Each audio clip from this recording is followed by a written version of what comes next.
1850 வந்துட்டு பெல்ஜியம் நாட்டில் வந்துட்டு ஒரு மிகப்பெரிய ஒரு வைரஸ் நோய் வருது. இந்த நோய் வந்தது நிறையா பேர் இறக்க ஆரம்பிக்கிறாங்க. இறக்க ஆரம்பிக்கிறப்ப வந்துட்டு அங்கே வந்து ரிச்சர்ட்னு ஒருத்தர் இருக்கார். அவருக்கு அவர் மனைவி மேலே ரொம்ப பாசம் அதிகம். ஓகேவா?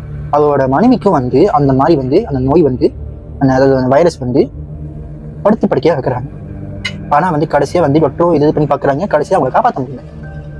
அதுக்கப்புறம் வந்து அவங்கள வந்து அடக்கம் பண்ணுறாங்க. அதாவது ஒரு பிணைப்பெட்டியில் வச்சு ஒரு பலகை பெட்டி, அதாவது அப்போ உள்ள காலகட்டத்தில் வந்து பிணைப்பெட்டியெல்லாம் வந்துட்டு கொஞ்சம் டிஃப்ரெண்ட்டாக தான் இருக்கும். ஒரு பலகை அளவில் இருக்கும். ஸோ அந்த ஒரு பெட்டியில் போட்டு ஆணி அடித்து அவங்கள வந்து அடக்கம் பண்ணுறாங்க. அவங்களோட ஒய்ஃப் வந்து இறந்ததுக்கப்புறமா 2 நாள் கழிச்சு அவருக்கு வந்து ஒரு கெட்ட கனவா வருது. அது என்ன கனவுனாக்கா, அவங்க ஒய்ஃப் வந்து கனவுல வந்துட்டு நீதான் என்னை கொன்னுட்டேன்னு சொல்லியிருக்காங்க.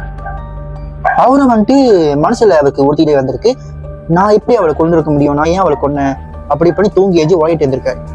அதுக்கப்புறம் வந்துட்டு மறுபடியும் வந்து அன்றாட நாள்லயும் அவருக்கு கனவு வந்திருக்கு.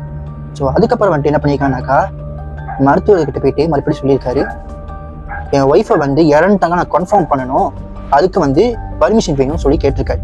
அதாவது வந்து அவங்க பிணத்தை வந்து மறுபடியும் தோண்டி எடுக்கிறதுக்கான ஒரு இது அவங்க தோண்டி எடுத்துட்டு அவங்க வந்து செக் பண்ணி பார்க்கணும்னு சொல்லியிருக்காரு. அவங்க வந்து இறந்துட்டாங்களா இல்லையான்னு செக் பண்ணி சொல்லியிருக்காரு.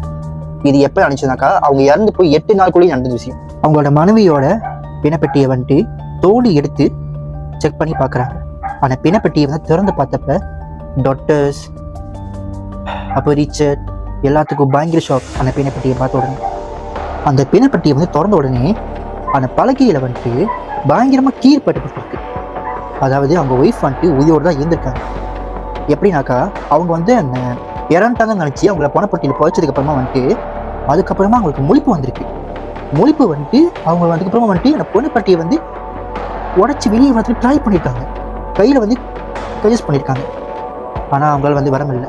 உள்ளுக்கே வந்து மூச்சு அடிச்சு இறந்து போயிட்டாங்க. அப்புறம் தான் வந்து அவங்க ஒய்ஃப் வந்துட்டு அவங்க ஹஸ்பண்டோட கணவர் வந்துட்டு நீதான் என்னை கொண்டுட்டேன்னு அவர் டார்ச்சர் பண்ணியிருக்கு.